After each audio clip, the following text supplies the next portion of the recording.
तुम्ही पण त्यातलेच आहात का की तुम्हालाही प्रश्न पडला आहे, या एवढी हिरवी मिरची म्हणजे भरलेली मिरची कशी खाताय?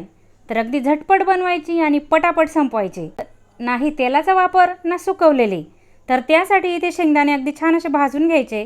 अर्धा चमचा बडीशोप, पाव चमचा मोहरी टाकून चवीनुसार मीठ टाकून घ्यायचं आणि अगदी जाडसर असं कूट करून घ्यायचं आहे. तर इथे मी जाडसर असं कूट करून घेतलं आहे. एका साईडला हिरव्या मिरच्या स्वच्छ धुवून घ्यायच्या आहे आणि मध्यभागी अशा कट करून घ्यायच्या. या कट करून घेतलेल्या मिरच्या तव्यावर टाकून घ्यायच्या. अर्धा कप पाणी टाकायचं आहे, चवीनुसार मीठ टाकून घ्यायचं आहे आणि 5 ते 10 मिनिट अगदी छान अशा शिजवून घ्यायच्या आहेत. 5 ते 10 मिनिट ही मिरची अगदी छान अशी शिजलेली आहे. त्यामध्ये बारीक करून घेतलेला कूट टाकून घ्यायचा आहे. थोडासा पाण्याचा शिपका मारून घ्यायचा आहे आणि जो अर्धा लिंबू घेतला आहे तोही पिळून घ्यायचा आहे. हिरवी मिरचीची ही रेसिपी जर तुम्हाला आवडली असेल तर लाईक करायला अजिबात विसरू नका.